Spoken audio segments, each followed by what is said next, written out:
Konbanwa! Good evening and welcome back, everybody. I hope that you guys have been doing well out there. Please forgive me if I sound a little strange. I'm just recovering from a really bad cold. Nevertheless, I hope that you guys have been exposing yourselves to the Japanese language, whether it involves watching Japanese movies, listening to music, or watching anime. Everything and anything counts as an excellent tool when you're learning a new language, especially one that seems complicated, such as this one. But notice how I said seems complicated. Really, anything new seems complicated at first, but the more you immerse yourself in it, the easier it becomes to understanding it. I recommend that you guys invest in buying a couple of Japanese language books. There are tons of books out there, but I want to go over one in particular that, for me, it was easy to understand, and I hope it's easy for you guys as well. I want you all to follow along by looking at the pictures that I've provided for you. I'm going to go ahead and begin reading from the first chapter of this book, and I'm going to try my best to help you guys understand the basics, and then we will work our way up from there. Please keep in mind that I want you all just to focus on the pronunciation for now. I will be covering hiragana later on. Okay, our first chapter is titled Understanding Japanese Phonetics. With that in mind, let's move on to our first slide. Normal vowels. The Japanese vowels are short and pure with no glide. Take a moment to look at the hiragana. We have a, I, u, e, o. Now the a sounds like a as in father. For example, we have akai, and this means red. Next we have I, which sounds like I as in sea.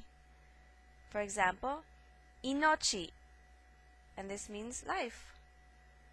Next we have u, sounds like u as in zoo. For example, uma, and this means horse. Next we have e, sounds like e as in men. For example, ebi, and this means shrimp. Next we have o, sounds like o as in boat. For example, otoko, and this means man. Moving on with our next slide, we have the following vowels. These vowels remain constant for every Japanese phonetic sound. For example, the phonetic sound ka is pronounced ka. The phonetic sound shi is pronounced she. The phonetic sound su is pronounced su. The phonetic sound ne is pronounced ne. The phonetic sound po is pronounced po.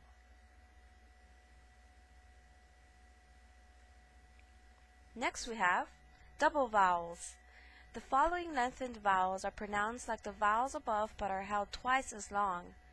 Let's begin with the Roman letters, then the sound, and an example of it. We have a, as in father. We have okasan, and this means mother. Next we have I, as in sea. For example, oji-san, and this means grandfather. Next we have u, as in zoo. For example, supu, and this means soup. Next we have a. Notice how there's two different ways of writing it, but the pronunciation is the same. A, as in hay. For example, eisu, and this means ace. And we have o. Also two different ways of writing it, but the pronunciation is the same. O, as in O. For example, mofu, and this means blanket. Moving on, we have another subject to cover. Be careful, the meaning of Japanese words can change by the length of the syllables in the word. For example, we have ie, and this means house. Ie means no. Oba-san means aunt. Oba-san means grandmother. Oji-san means uncle. Oji-san means grandfather. And finally, we have double consonants. Double consonants such as KK, PP, TT, and CCH must be stressed more than a single consonant or the meaning of the word changes. For example, roku means 6. Roku means rock. Uta means a song. Uta means sold, the past tense verb. Then we have mata, which means again. Mata means waited, the past tense verb. Okay, you guys, that's the end of lesson 1. Dewa mata. See you later.